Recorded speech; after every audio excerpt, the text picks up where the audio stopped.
கைவினை தொழிலுக்காகவே தங்கள் வாழ்க்கையை அர்ப்பணித்துக் கொண்ட 8 சிறந்த கைவினை கலைஞர்களுக்கு கைவினை பொக்கிஷம் விருதுகளை முதலமைச்சர் ஸ்டாலின் வழங்கி வருகிறார்.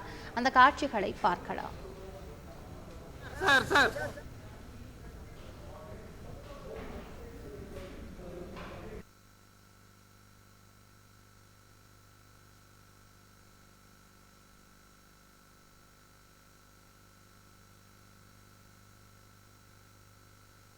மாண்புமிகு குறு சிறு மற்றும் நடுத்தர தொழில் நிறுவனங்கள் துறை அமைச்சர் அவர்களே, மரியாதைக்குரிய அரசு தலைமை செயலாளர் அவர்களே மற்றும் இந்த விழாவிற்கு வருகை தந்துள்ள அனைவரும் வணக்கம்.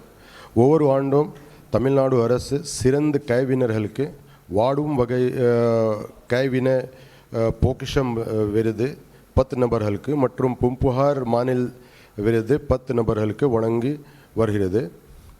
அந்த வகையில் 22-23 ஆண்டிற்கான விருதுகள் மாண்புமிகு முதலமைச்சர் பொறுக்கங்களால் வழங்குமாறு அன்புடன் கேட்டுள்ளனர். வாழும் கைவினர் பொக்கிஷம் விருது திரு நா. பாலகிருஷ்ணன், பித்தளை கலைப்பொருள் கைவினைஞர்.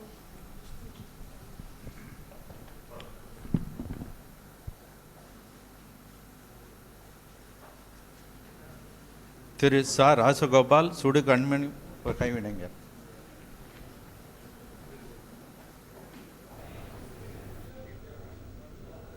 கூடுதல் விவரங்களை செய்தியாளர் பாஸ்கரிடம் கேட்கலாம். பாஸ்கர் வணக்கம். இந்த நிகழ்ச்சி தொடர்பான கூடுதல் விவரங்கள். வாழ்க்கையை அர்ப்பணித்துக் கொண்டு 65 வயதுக்கு மேற்பட்ட 8 சிறந்த கைவினைஞர்களுக்கு வாழும் கைவினை பொக்கிஷம் விருதுகளை தமிழக முதலமைச்சர் தற்போது தலைமைச் செயலகத்தில் வழங்கி வருகிறார். கைத்தறி தொழில் பங்களிப்பு, அபிவிருத்தி மற்றும் படைப்புகள் ஆகியவற்றில் சிறந்த விளங்கும் 10 கைவினை கலைஞர்களுக்கு பூம்புகார் மாநில விருதுகள் 2022-23 ஆண்டுக்கான விருதுகளையும் தற்போது வழங்கி வருகிறார் தமிழக முதலமைச்சர். தமிழக கைத்தறி தொழில் வளர்ச்சி கழகத்தின் சார்பாக கைவினை தொழிலுக்காகவே பித்தளை மற்றும் சுடுமண் உள்ளிட்ட பல்வேறு கைவினை பொருட்களை உருவாக்கக்கூடிய அந்த கைவினை கலைஞர்களுக்கு இந்த வாழ்நாள் பொக்கிஷம் விருது என்பது வழங்கப்படுகிறது. அதே போல கைத்தறி தொழிலில பங்களிப்பு, அபிவிருத்தி, படைப்புகள் என்ற அடிப்படையிலேயும் சிறந்த 10 கைவினை கலைஞர்களுக்கு பூம்புகார் மாநில விருதுகளும் வழங்கப்படுகிறது. அந்த விருதுகளை தான் தற்போது தமிழக முதலமைச்சர் வழங்கி வருகிறார். அதன் நேரடி காட்சிகளை பார்த்துக் கொண்டிருக்கிறோம். கூடுதல் விவரங்களுக்கு நன்றி பாஸ்கர். செய்திகளை உடனுக்குடன் தெரிந்து கொள்ள உடனே சப்ஸ்கிரைப் பண்ணுங்க.